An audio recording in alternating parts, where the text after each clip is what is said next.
পাহাড় চিনেন আপনারা? পাহাড়, এই পাহাড়ের কিন্তু উচ্চতার সীমারেখা আছে, সমুদ্রের উচ্চতার সীমারেখা আছে, সমুদ্রের গভীরতার সীমারেখা হয়তো বা বিজ্ঞানীরা কোনো না কোনো একদিন তা বের করতে পারবে।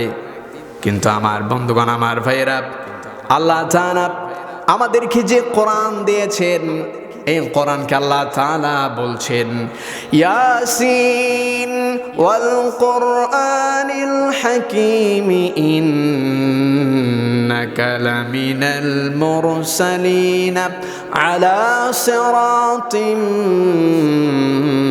মুস্তাকিম। আমার বন্ধুগণ, আমার ভাইয়েরা, আল্লাহ তাআলা কোরআনকে বিজ্ঞানময় কিতাব বলেছেন।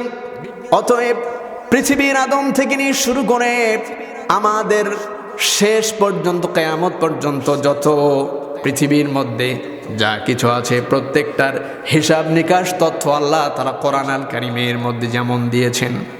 আমার বন্ধুগণ, এই কোরআনের মধ্যে অ্যান্ড্রোলজি আছে, অ্যাস্ট্রোলজি আছে, এই কোরআনের মধ্যে নিউরোলজি আছে, এই কোরআনের মধ্যে আমার বন্ধুগণ প্যাথোলজি আছে, বায়োলজি আছে। আমার বন্ধুগণ, এই কোরআনের ভিতরে কেমিস্ট্রির তথ্য আছে। এই কোরআনের মধ্যে বিজ্ঞানের এমন কোনো ভাষা জ্ঞান বা তথ্য নাই যা আল্লাহ তাআলা কোরআনের মধ্যে দেয় নাই।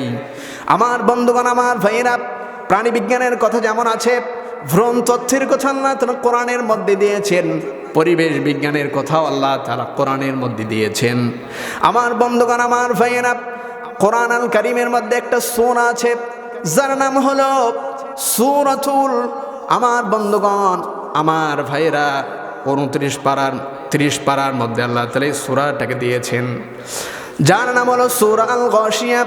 এই সূরাতুল গাশিয়ার মধ্যে আল্লাহ তাআলা বলছেন আফালা ইয়ানজুরুনা ইলাল ইবিলি কাইফা খুলিকাত ওয়া ইলাস সামাই কাইফা রুফিআত ওয়া ইলাল জিবালি কাইফা নুসিবাত ওয়া ইলাল আরদি কাইফা সুতিহাত। জোরে বলুন আল্লাহু আকবার। আমার বন্ধুগণ, আমার ভাইয়েরা, এই সূরার ভিতরে আল্লাহ তাআলা প্রাণী বিজ্ঞানের কথা বলেছেন, আসমান এবং জমিনের তথ্য আল্লাহ তাআলা দিয়েছেন, পরিবেশ বিজ্ঞানের কথা আল্লাহ তাআলা এই সূরার ভিতরে আল্লাহ তাআলা বলেছেন। আল্লাহ তাআলা বলছেন আফালা ইয়ানজুরুনা ইলাল ইবিলি কাইফা খুলিকাত। আল্লাহ বলছেন পৃথিবীর মানুষেরা কি দেখে না? পৃথিবীর মানুষেরা কি কখনো দেখে নাই, গবেষণা করে নাই? তারা কি কখনো ভেবে দেখেছে নাকি আমি আল্লাহ তাআলা এই উষ্ট্রি তথা এই উটটাকে আমি আল্লাহ তাআলা কেমন ভাবে তৈরি করেছি, তার বৈশিষ্ট্য সম্পর্কে পৃথিবীর মানুষকে কখনো চিন্তা করেছে? আমার বন্ধুগণ, আমার ভাইয়েরা, উট এমন একটি প্রাণী, যেই প্রাণীটা পৃথিবীর মধ্যে যত প্রাণী আমরা দেখতে পাই, গরু, ছাগল, মহিষ, ভেড়া, এভাবে বনের প্রাণী পর্যন্ত যত প্রাণী আমরা দেখতে পাই, সমস্ত প্রাণী থেকে আলাদাভাবে আল্লাহ তাআলা উটকে এক্সট্রা বৈশিষ্ট্য দিয়ে আল্লাহ তাআলা পৃথিবীর মধ্যে উটকে আল্লাহ তাআলা বানিয়েছেন। আমার বন্ধুগণ, উটকে আল্লাহ তাআলা সমতল ভূমির জন্য বানান নাই, বরং আল্লাহ তাআলা উটকে পাহাড়ি এবং মরুভূমির জন্য আল্লাহ তাআলা উটকে সিলেক্টেড করেছেন। আমার বন্ধুগণ, বাংলাদেশের মধ্যে কিন্তু উট কিন্তু পাওয়া যায় না। আমার বন্ধুগণ, উট থেকে হলো সৌদি আরবের, মধ্যপ্রাচ্যের দেশগুলোর ভিতরে। আমার বন্ধুগণ, পরিবেশ বিজ্ঞান বলে এই মধ্যপ্রাচ্যের এই শহরগুলোতে, এই দেশগুলোতে এমন সময় এমন কিছু প্রাকৃতিক দুর্যোগ হয়, এই মরুভূমির উত্তপ্ত মরুভূমির এই বালুগুলোর মধ্যে এমন সময় কিছু ঝড় হয় যাকে আমরা বালু ঝড় বলে আমরা পরিবেশ বিজ্ঞানের তথ্য অনুযায়ী জেনে থাকি। এই বালু ঝড়ের ভিতরে পৃথিবীর কোনো প্রাণী তা এই পরিবেশের মধ্যে থাকতে পারবে না, শুধুমাত্র একমাত্র উট ব্যতীত। আমার বন্ধুগণ, আমরা যে খাবার গ্রহণ করি, আমাদের খাবার গ্রহণ করবার জন্য আমরা খাই, সেটা হজম হয়ে আবার বের হয়ে যায়, কিন্তু উট এমন একটা প্রাণী যে নিজে খাবার খায়, আবার পানি ধরে রাখবার মতো সক্ষমতা আল্লাহ তাআলা কিন্তু এই প্রাণীটার মধ্যে দিয়ে দিয়েছেন। আমার বন্ধুগণ, এই উটটা এই বালুঝড়ের কবলে, আমার বন্ধুগণ, আমার ভাইয়েরা, দীর্ঘ একটি সময় অক্সিজেন নেওয়া ছাড়াই কিন্তু এই উটটা কিন্তু বেঁচে থাকতে পারে। আল্লাহ তাআলা এই উটের কথা এই জন্য গবেষণা করবার জন্য আল্লাহ তাআলা বলছেন, আল্লাহ বলছেন উটকে নিয়ে মানুষ কি কখনো ভেবে দেখেছে, চিন্তা করেছে আমি এই উটটাকে কত বৈশিষ্ট্য দ্বারা আমি আল্লাহ তাআলা সৃষ্টি করেছি। আমার বন্ধুগণ, আমার ভাইয়েরা, বাংলাদেশে 1 বছর আগে একটা সাপের আলোচনা খুব বেশি উঠেছিল, যার নাম হলো রাসেল ভাইপার নামে একটা সাপের গল্প আমরা অনেক শুনেছি, মিডিয়ার মধ্যেও শুনেছি। আমার বন্ধুগণ, আপনারা জানলে বড় অবাক হবেন। এই রাসেল ভাইপার যদি কোনো মানুষকে কামড় দেয় তাহলে ওই মানুষটা তৎক্ষণাৎ ডেথ হয়ে যাবে, ওই মানুষটা আর বেঁচে থাকবে না, ইন্তেকাল করবে, মারা যাবে। আমার বন্ধুগণ, আমার ভাইয়েরা, একটা রাসেল ভাইপারের বিষ তার কত বিষাক্ত হতে পারে, কিন্তু মক্কার একদল বিজ্ঞানী, মক্কার সবচেয়ে বড় বিশ্ববিদ্যালয়ের কয়েকজন শিক্ষক এবং শিক্ষার্থী মিলে তারা একটা গবেষণার তথ্য তারা দিয়েছে। এই যে রাসেল ভাইপার মানুষকে কামড় দিলে তৎক্ষণাৎ মানুষের মৃত্যু হয়ে যায়, মানুষ মৃত্যুবরণ করে। এই 1-2টা রাসেল ভাইপার নয়, তারা বলেছে 30টা রাসেল ভাইপারের বিষ যদি একত্রিত করা হয় আর একটা উটের, আল্লাহ তাআলা উটের চোখ দিয়ে বিশেষ সময় এমন কিছু লালাযুক্ত পানি আল্লাহ তাআলা বের করে দেয়।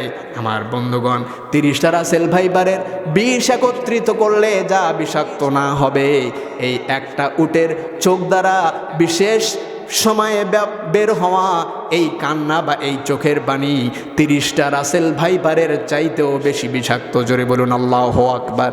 আমার বন্ধুগণ, আমার ভাইয়েরা, এই বিষ দিয়ে বর্তমান ক্যান্সারের ওষুধ আবিষ্কার করা হচ্ছে, বিভিন্ন ধরনের কীটনাশক তৈরি হচ্ছে, অথচ আল্লাহ তাআলা যেই উটটা আমাদের জন্য হালাল করলেন, গোস্ত দুধ আমাদের জন্য হালাল করলেন, এই উটের চামড়া দ্বারা ঠান্ডার পোশাক তৈরি করা হয়।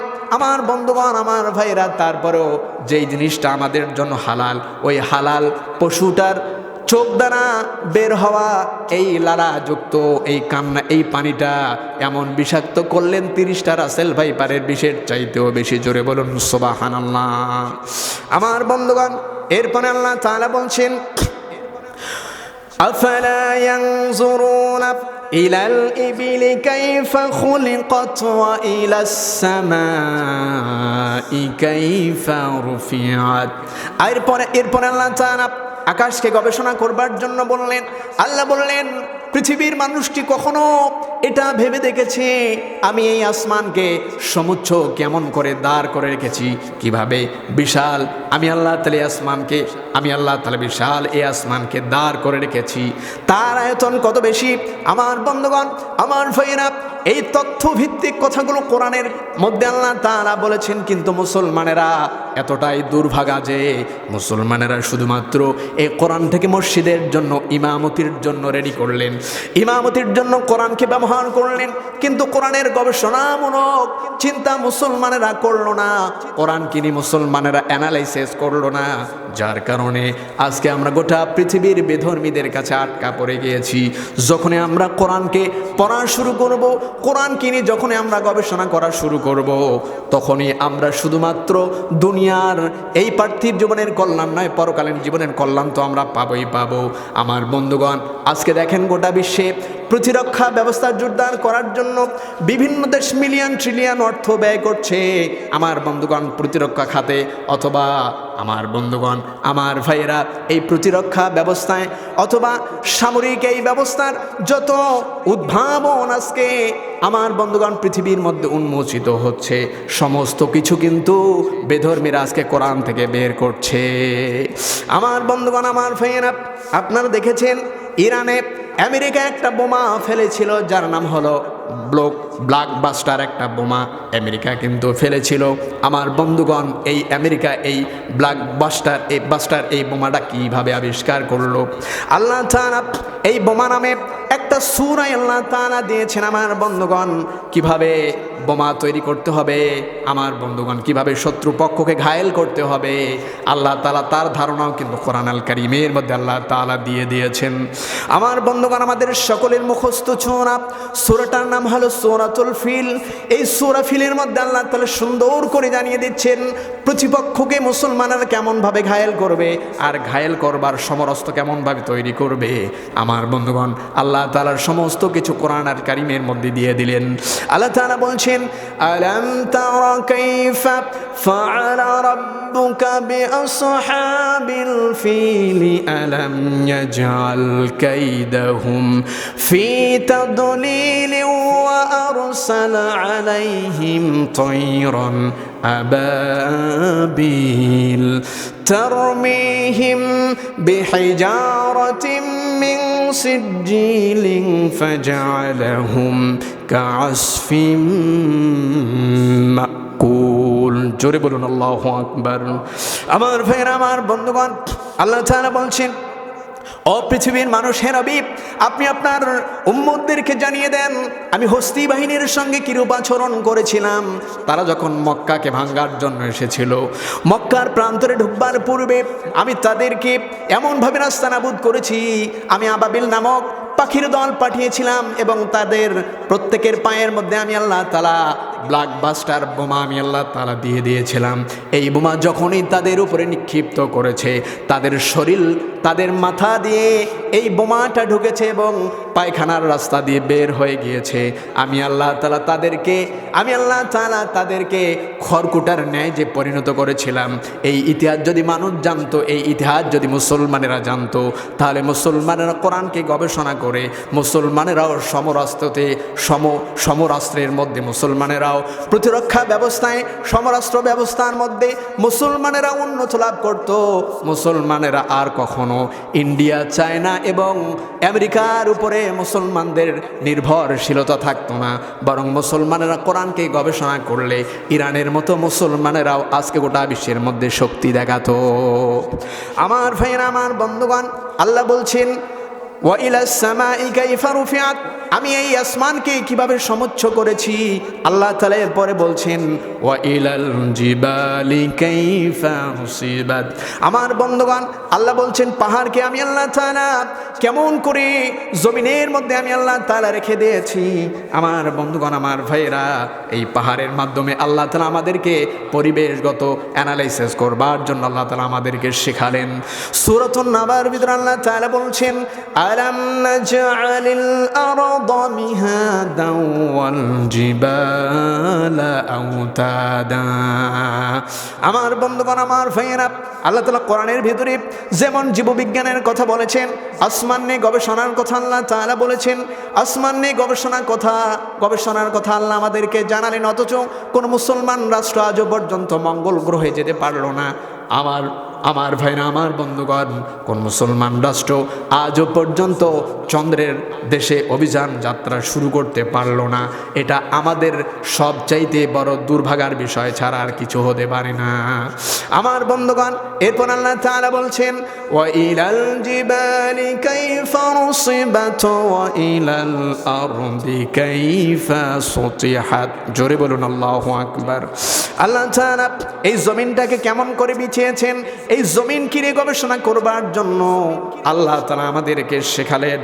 আমার বন্ধুগণ, আমার ভাইয়েরা, এই কোরআন শুধুমাত্র পরিবেশ বিজ্ঞানের কথা বলেন নাই, প্রাণী বিজ্ঞানের কথা বলেন নাই। আল্লাহ তাআলা এই পৃথিবীর মধ্যে সবচেয়ে বড় শক্ত একটা ধাতু আছে, যার নাম হলো লোহা। আল্লাহ তাআলা এই লোহা নামে একটা সূরা নাজিল করলেন। এই সূরাটার নাম হলো সূরাতুল হাদিদ। আল্লাহু আকবার। আমার বন্ধুগণ, আমার ভাইয়েরা, আল্লাহ পাক রব্বুল আলামিন ভ্রণ তথ্যের কথা মানুষদেরকে জানিয়ে দিলেন, যে ভ্রণ তথ্যের কথা এই কিছুদিন পূর্বে 200 বছর পূর্বে বিজ্ঞানীরা আমাদেরকে জানালো, অথচ এই ভ্রণ তথ্যের কথা আল্লাহ তাআলা আজ থেকে 1450 বছর পূর্বে আমাদেরকে আল্লাহ তাআলা জানিয়ে দিয়েছেন। আমার বন্ধুগণ, আমার ভাইয়েরা, আল্লাহ তাআলা সর্বপ্রথম যে সূরাটা নাযিল করলেন, এই সূরাটার নাম হলো সূরাতুল আলাক। আলাক শব্দের অর্থ হলো ঝুলন্ত রক্তপিণ্ড।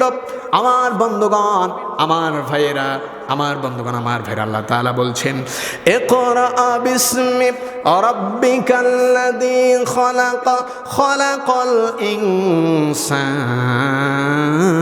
মিন আলাক। আমার বন্ধুগণ, আমার ভাইয়েরা, এই সূরার এই আয়াতের ভিতরে আল্লাহ তাআলা ভ্রূণ তথ্যের কথা, মানুষ জন্মের কথা আল্লাহ তাআলা জানিয়ে দিলেন।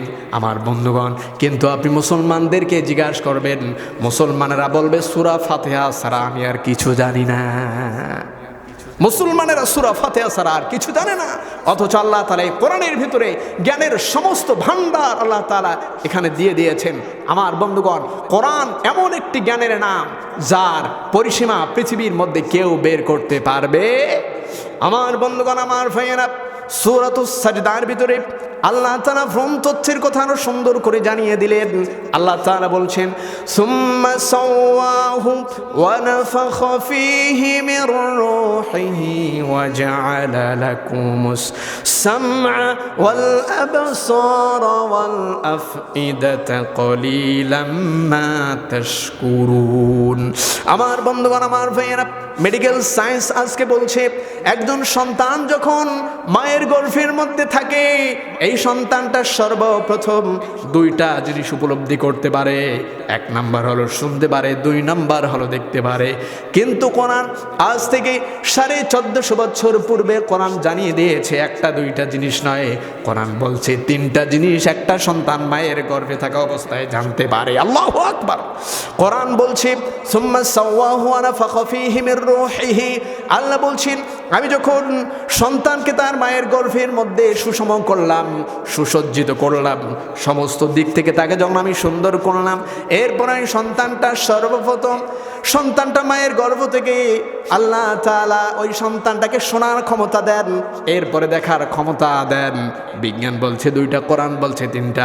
আল্লাহ বলছেন ওয়াল আফইদা, 3 নাম্বার ওই সন্তানটা তার মায়ের গর্ভে থাকা অবস্থায় ওই সন্তানটা অনুধাবন করতে পারে ভালো কোনটা খারাপ কোনটা। আল্লাহু আকবার। আমার বন্ধুগণ, আমার ভাইয়েরা, এই জন্য কোরআনকে নিয়ে আমাদের একটু গবেষণা করতে হবে, কোরআন আমাদেরকে নিজেদেরকে পড়তে হবে এবং কোরআন পড়ার ব্যবস্থা পরিবারের মধ্যে থাকতে হবে। আমার বন্ধুগণ, আমার ভাইয়েরা, কোরআনকে আল্লাহ তাআলা হেদায়েতের বাণী যেমন হেদায়েতের বাণী করে যেমন কোরআনকে আল্লাহ তাআলা নাযিল করেছেন, তেমনি কোরআনের ভিতরে জ্ঞান এবং বিজ্ঞান পৃথিবীর শুরু থেকে শেষ পর্যন্ত ইতিহাস আল্লাহ তাআলা তুলে ধরেছেন। আদমের কথা কোরআনের মধ্যে আছে। এরপরে আল্লাহ বললেন পৃথিবী কেমন করে শেষ হবে। আল্লাহ তাআলা বলছেন আল কারিআতু মাল কারিআতু ওয়া মা আদরাকা মাল কারিআ। পৃথিবী যখন শেষ হবে এমন প্রখর একটা আওয়াজ হবে, যে আওয়াজ আল্লাহ তাআলা অন্য সূরাতুল আল্লাহ পাক রব্বুল আলামিন 17 নম্বর পারার ভিতরে আল্লাহ তাআলা সুন্দর করে তাও জানিয়ে দিয়েছেন। আমার বন্ধুগণ, আমার ভাইয়েরা, পৃথিবীর অবস্থা কেমন হবে। পৃথিবী যখন আল্লাহ তাআলা বলছেন পৃথিবীর অবস্থা এমন একটা অবস্থা হবে, পৃথিবীর মধ্যে হযরতে মিকাইল আলাইহিস সালাতু ওয়াস সালাম যখন ফুৎকার দিবেন, আমার বন্ধুগণ, আমার ভাইয়েরা, হযরতে মিকাইল আলাইহিস সালাতু ওয়াস সালাম, ইসরাফিল আলাইহিস সালাতু ওয়াস সালাম একটা সিংহার মধ্যে ফুৎকার দিবেন। আল্লাহ তাআলা সূরাতুল হজ্জের ভিতরে বলছেন ইয়া আইয়ুহান নাসু তাকু রাব্বাকুম ইন্না যালজালাতাস সাআতি শাইউন আযীম ইয়াওমা তারাউনাহা তাযহালু কুল্লু মুরদিআতিন আম্মা أرضعت وتضع كل ذات حمل حملها وتضع كل ذات حمل حملها وترى الناس سكارى وما هم بسكارى ولكن عذاب الله شديد জোরে বলুন আল্লাহু আকবার। আল্লাহ তাআলা বলছেন পৃথিবীর এমন একটা মেসাকার হবে যার আওয়াজটা শায়ুন আসিম, প্রচণ্ড বেগে আওয়াজ হবে, যে আওয়াজটা শুনে ইয়াউমা তারাউনাহা তাযহারু কুল্লু মুরদিআতিন আম্মা আরদাআত ওয়া তাদাউ কুল্লু যাতি হামলিন হামলাহা। আমার বন্ধুগণ, জন্মদাত্রী মা, যে মায়ের গর্ভে সবেমাত্র সন্তান এসেছে, ওই মা পর্যন্ত সন্তানকে প্রসব করে দিবেন। আমার বন্ধুগণ, মানুষের আওয়াজ শুনে পাগলের মতো ছুটাছুটি করবে। আল্লাহ বলছেন ওমা হুম বিসুকারা, যদিও বা তারা পাগল নয়, কিন্তু তারা পাগল হয়ে যাবে। আমার বন্ধুগণ, আল্লাহ তাআলা শেষ পরিণতির কথাও এই কোরআনের মধ্যে বলছেন। আল্লাহ বলছেন ইযা যুলজিলাতিল আরদু জিলজালাহা ওয়া আখরাজাতিল আরদু আসকালাহা ওয়া ক্বালাল ইনসানু মা লাহা ইয়াওমাইযিন তুহাদ্দিসু আখবারাহা বিআন্না রাব্বাকা আওহা লাহা ইয়াওমাইযিন ইয়াসদুরুন নাসু আশতাতান লিয়ারাউ আ'মালাহুম ফামান ইয়া'মাল مثقال ذرة خيرا يره ومن يعمل مثقال ذرة شرا يره। জোরে বলুন আল্লাহু আকবার। আল্লাহ তাআলা এই সূরার ভিতরে পৃথিবী কেমন ভাবে ধ্বংস হবে যেমন সেটা বলেছেন। আমার বন্ধুগণ, আল্লাহ তাআলা বিচারের কথাও বলেছেন। আল্লাহ বলছেন সামান্য বিচার করবার ক্ষেত্রে সামান্যতম কারোর সঙ্গে কম বেশি করা হবে না। আমার বন্ধুগণ, আমার ভাইয়েরা, কোরআনের মধ্যে পৃথিবীর শুরুর ইতিহাস যেমন আছে, মনোবিজ্ঞান জীববিজ্ঞানের কথা যেমন আছে, পৃথিবীর শেষের ইতিহাস আল্লাহ তাআলা কোরআনের মধ্যে বলেছেন। আমার বন্ধুগণের পর আল্লাহ তাআলা সর্বশেষ পরিণতির কথা আল্লাহ তাআলা বলছেন আল ইয়াউমা নাখতিমু আলা আফওয়াহিহিম ওয়া তুকাল্লিমুনা আইদিহিম ওয়া তাশহাদু আরজুলুহুম বিমা কানু ইয়াকসিবুন। আমার ভাইরা, আমার বন্ধুগণ, শেষ পরিণতি, এই হাত আমাদের বিপক্ষে সাক্ষ্য প্রদান করবে, এই পা আমাদের বিপক্ষে সাক্ষ্য প্রদান করবে। অতএব আমার বন্ধুগণ, আল্লাহর দিকে আমাদেরকে প্রত্যাবর্তন করতে হবে। আমার ভাইয়েরা, কোরআনের এত বেশি ফজিলত। আমার বন্ধুগণ, কোরআন যে পড়বে সেই ব্যক্তি হিদায়াত পেয়ে যাবে। আল্লাহ তাআলা সূরা আল বাকারার প্রথম আয়াতের ভিতরে আল্লাহ তাআলা বলছেন যালিকাল কিতাবু লা রাইবা ফীহি হুদাল লিল মুত্তাকিন। আমার বন্ধুগণ, মুত্তাকিনদের জন্য এটা হেদায়েত। এটা শুধু মুত্তাকিনদের জন্য হেদায়েত নয়। আল্লাহ তাআলা সূরা আলে ইমরানের মধ্যে আরো সুন্দর করে বলছেন এই কিতাব শুধুমাত্র মুত্তাকিনদের জন্য আমি আল্লাহ তাআলা নাযিল করি নাই, বরং আল্লাহ বলছেন হাযা বায়ানুল লিন্নাস, গোটা পৃথিবীর মানব মণ্ডলীর জন্য আল্লাহ তাআলা কোরআনকে নাযিল করেছেন। আমার বন্ধুগণ, আমার ভাইয়েরা, কোরআনকে ভালোবাসলে, কোরআনকে বুকে টেনে নিলে, কোরআন পড়লে, কোরআন অ্যানালিসিস করলে আপনার কি হবে আল্লাহ তাআলা তাও সুন্দর করে বলছেন ওয়ালাউ আন্না আহলাল কুরআ আমানু ওয়াত্তাকাউ লাফাতাহনা আলাইহিম বারাকাতিম মিনাস সামাই ওয়াল আরদ। আল্লাহ বলছেন যারা কোরআন পড়বে, যারা কোরআন মেনে নেবে, আমি আল্লাহ তাআলা তাদের জন্য আসমান এবং জমিনের সমস্ত বারাকা খুলে দেব। আমার ভাইয়েরা, একটি ঘটনা আপনাদের সামনে বলি। একজন ইন্ডিয়ার প্রত্যন্ত অঞ্চলের একজন মানুষ ছিল, যে মানুষটা কোরআন পড়তে জানতো না, নামাজও পড়তো না। আমার বন্ধুগণ, আমার ভাইয়েরা, হঠাৎ করে এই মানুষটা একদিন দিল্লির শাহী মসজিদের মধ্যে নামাজ পড়তে গেলে দিল্লির শাহী মসজিদের ইমামের কথা শুনে তার ভিতরে এমনভাবে কোরআনের প্রতি মহাব্বত তৈরি হয়ে যায়, কোরআনের প্রতি ভালোবাসা তৈরি হয়ে যায়। আমার বন্ধুগণ, আমার ভাইয়েরা, রিক্সা চালক ওই লোকটা সারাদিন রিক্সা চালিয়ে, সারাদিনে রিক্সা চালানোর যে ইনকাম ছিল সামান্য 2-4টা ডাল ভাত কিনে তিনি বাড়ির মধ্যে একটা কোরআন নিয়ে যখন যান, সহধর্মীকে ডাক দিয়ে বলেন ও আমার সহধর্মিনী, আজকে আমি কোনো বেশি বাজার করি নাই, আমি এমন একটা জিনিস নিয়ে এসেছি যা আমার জীবনের সবচাইতে বড় একটা, আমার জীবনের সবচাইতে বড় একটা সিদ্ধান্ত, আমি কোরআন নিয়ে এসেছি। স্ত্রী কোরআন কিনে সানসেটের তথা আমার বন্ধুগণ, আমার ভাইয়েরা রেখে দিলেন রেহেলের ভিতরে। আমার বন্ধুগণ, আমার ভাইয়েরা, সংক্ষিপ্ত করে আপনি আপনাদের সামনে উপস্থাপন করছি। এই লোকটা কোরআন পড়তে পারতো না, সারাদিন কোরআন পড়ে না, সারাদিন কাজ করে, নামাজ পড়ে, কিন্তু ঈশার সময় যখন ঘুমায় তখন কোরআনটা বুকের মধ্যে নিয়ে একটা শব্দ উচ্চারণ করে আর বলে, এই কিতাবের মধ্যে যা আছে সব কিছু সত্য কথা, সত্য ভাষা। এভাবে তিনি প্রত্যেক দিন সারাদিন কাজ করে যখন ঘুমায় এই কোরআনটা বুকের মধ্যে নিয়ে এভাবে কথা বলে তিনি ঘুমিয়ে যায়। হঠাৎ করে একদিন তিনি মৃত্যুবরণ করলে, আমার বন্ধুগণ, ইন্ডিয়ার এমন জায়গা আছে যে জায়গার মধ্যে মুসলমানেরা খুবই সংখ্যালঘু পরিমাণে, খুবই কম, সংখ্যাগত দিক থেকে খুবই সংক্ষিপ্ত, আমার বন্ধুগণ খুবই কম। এমন একটা জায়গার তিনি বাসিন্দা ছিলেন। মৃত্যুবরণ করলে ওই ব্যক্তিটাকে দাফন কাফন করবার জন্য যখন কোনো মানুষ পাওয়া যাচ্ছিল না, আমার বন্ধুগণ, মুসলমানেরা রাস্তার মধ্যে দাঁড়িয়ে থাকলো কোনো একজন হুজুরকে পাওয়া যায় কিনা। থাকতে থাকতে হঠাৎ করে একজন হুজুর চলে আসলো, তাকে নিয়ে সকলেই বাড়ির মধ্যে যাওয়ার পরে আমার বন্ধুগণ দাফন কাফন সম্পন্ন করে হুজুর চলে যায়। আমার বন্ধুগণ, যে হুজুর তাকে দাফন কাফন করিয়েছেন, এই আল্লাহর বান্দা ইন্টারভিউ দেওয়ার জন্য যাচ্ছিলেন চাকরির জন্য। যখন তিনি ইন্টারভিউ দেওয়ার জন্য যাবেন, যখন অফিসার তার কাছ থেকে কাগজপত্র চেয়ে তিনি কোনো কাগজপত্র দেখাতে পারছিলেন না, আমার বন্ধুগণ, আমার ভাইয়েরা, তিনি চিন্তা করলেন, আমার এই কাগজপাতিগুলো কোথায় পড়ে গেল? আমি তো কোথাও থামি নাই যে আমার অমুক জায়গার মধ্যে কাগজটা পড়বে। তবে আমি তো অমুক ব্যক্তির জানাজার মধ্যে উপস্থিত হয়েছিলাম, আমার মনে হয় আমার কাগজগুলো সেখানে পড়তে পারে। আমার বন্ধুগণ, তিনি এবার করলেন কি, ওই মোর্দা ব্যক্তি মরহুমের বাড়িতে গিয়ে যখন নক করলেন, ঘর থেকে আওয়াজ এলো, কে গো? তিনি বললেন, আমি হলাম অমুক ব্যক্তি, তোমার বাবার জানাজার মধ্যে আমি অংশগ্রহণ করেছিলাম, কিন্তু আমার কাগজ পাচ্ছিলাম না।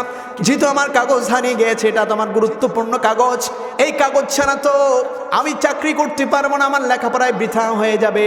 আমার মনে হয় তোমাদের বাড়ির মধ্যে কাগজ পড়ে গেছে। খোঁজাখুঁজি করার পরে যখন পাওয়া গেল না, ওই যুবক তখন বলল, তাহলে আমি তোমাদেরকে একটা কথা বলতে চাই, যেহেতু আমি কবরস্থানে নেমেছিলাম, আমার মনে হয় কবরস্থানের মধ্যে আমার কাগজটা পড়লেও পড়তে পারে। তোমরা যদি আমাকে অনুমতি দাও, আমি কবরের সামান্য একটু অংশ খুঁড়ে একটু আলাদা করে আমি দেখতে চাই সেখানে আমার কাগজটা পড়েছে কিনা। আমার ভাইরা, আমার বন্ধুগণ, বাড়ি থেকে অনুমতি পেয়ে গ্রামের যে 2-4 জন মুসলমান ছিল তাদেরকে নিয়ে তিনি কবরস্থানে গিয়ে, আমার বন্ধুগণ, আমার ভাইয়েরা, যখন এই কবরটার সামান্য 1 আঙ্গুল সম পরিমাণ যখন তিনি ফাঁকা করেছেন, তৎক্ষণাৎ আল্লাহর বান্দা, কিতাবের মধ্যে এসেছে, ইতিহাস সাক্ষ্য দিচ্ছে, যখনই ওই আল্লাহর বান্দা কবরের দিকে দৃষ্টি দিয়েছেন, আমার বন্ধুগণ, তিনি বলছেন, আমার চক্ষু যতদূর পর্যন্ত গিয়েছে ততদূর পর্যন্ত কবরটাকে সংকীর্ণ নয়, আমি কবরটাকে বিশাল থেকে বিশাল আকারে দেখেছি। এবং ওই কবরের মধ্যে আমি যেমন মাটির মধ্যে ওই ব্যক্তিটিকে শুয়াই রেখেছিলাম, বরং ওই কবরটা মাটি আর নেই, কবরটা সবুজ বাগানের গালিচায় পরিণত হয়েছে। আমার বন্ধুগণ, আমার ভাইয়েরা, তিনি তৎক্ষণাৎ সেখান থেকে বের হয়ে কবরটাকে ঢাকা দিয়ে ওই মুর্দা ব্যক্তির বাড়ির মধ্যে গিয়ে তাদেরকে জিজ্ঞাসা করলেন, ও আমার মা, বলো তো দেখি তোমার বাবা জীবনে কোন আমলটা করেছিল যার কারণে আল্লাহ তাআলা তার কবরটাকে, মাটির কবরকে জান্নাতের বাগান বানিয়ে দিয়েছেন। তখন মেয়ে বলল, ও আমার মুসলমান ভাই, ও আমার চাচা, আমার বাবা জীবনে নামাজ পড়তেন না, কিন্তু তিনি দিল্লির শাহী মসজিদে একদিন তিনি নামাজ আদায় করেছিলেন। নামাজ আদায় করবার সময় তিনি সেখানকার একজন আলেমের কাছ থেকে কোরআনের ফজিলত সম্পর্কে তিনি বর্ণনা শুনে বাসার মধ্যে একটা কোরআন নিয়ে এসেছিলেন। প্রত্যেক দিন যখন তিনি ঘুমানোর পূর্বে কোরআনটাকে বুকের মধ্যে নিয়ে তিনি একটা কথা বলতেন, এই কিতাবের মধ্যে যা কথা আছে সব কিছু সত্য কথা। এই কথাটা বলে বলে তিনি ঘুমাতেন। এর চাইতে তার জীবনের ভালো কোনো আমল আমাদের চোখে ধরা পড়ে না।